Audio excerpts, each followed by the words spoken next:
Changing lives with love. Most girls want to grow up and raise a family or have a job. But one little girl wanted to do something different. She wanted to change people's lives with love. Her name was Mother Teresa. When Mother Teresa was young, she met a new priest from another country at church. May I read some of your books about missionaries to India?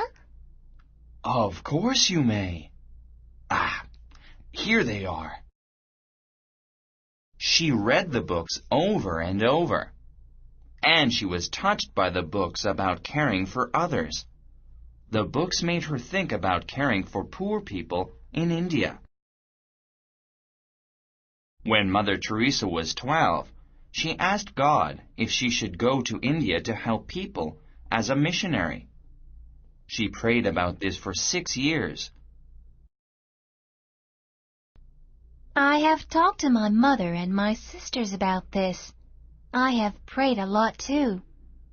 But how can I be sure that God wants me to go to India? You will know through your joy, my child. I would be very happy if God let me serve Him and other people.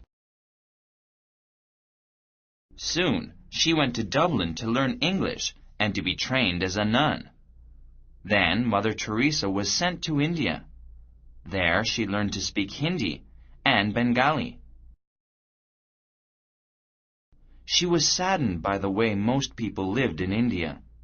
Most people were very poor. Oh, look at what they eat.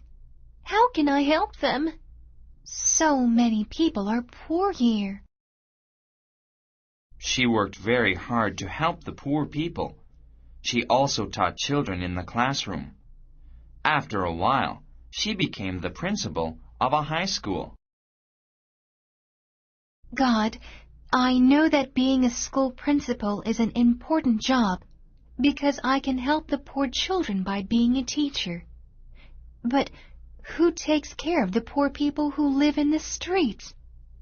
How can I help them too? On September 10th, Mother Teresa was sure that God wanted her to work with the poor people instead of her being a high school principal. God, thank you for answering my prayer. I know what I must do now. I must live with and help the poorest people among the poor. But how can I help them the most? Soon she decided to become a nurse to best help the poorest people. One day, as a nurse, she was walking on a street in the slums of Calcutta. She saw a woman lying on the street. Oh, she might be hurt. Hey, are you okay? Oh, how terrible. Look at all the rats and ants around this woman. Please help me. I need to take this woman to a hospital quickly. Oh, no, she smells too bad. Just leave her there. She will die soon anyway. But Mother Teresa did not give up. Do not be afraid. I will take you to the hospital. So she carefully picked up the woman and took her to the hospital. Oh, take her away. She smells very bad. Oh, she is so dirty that she might not be good for the other patients here. Oh, please, you must help her. I will not leave until you help her. Finally, a doctor and a nurse started to care for the woman.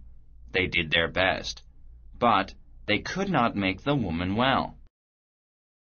Mother Teresa was very sad, but she did not stop helping other poor people. Ha! Look at that European! What does she think she can do? There are too many poor people to help, and she has so little to help us. However, Soon the people in the slums began to realize how much Mother Teresa cared for them because of her tireless work among them. Listen, she speaks our language. She taught my son how to read and write. He admires her. I do too. In 1979, the world recognized her love too. She was awarded the Nobel Peace Prize. She was not only a warm-hearted, caring person, but a humble person as well. When Mother Teresa was told she had won the prize, she said, I am not worthy.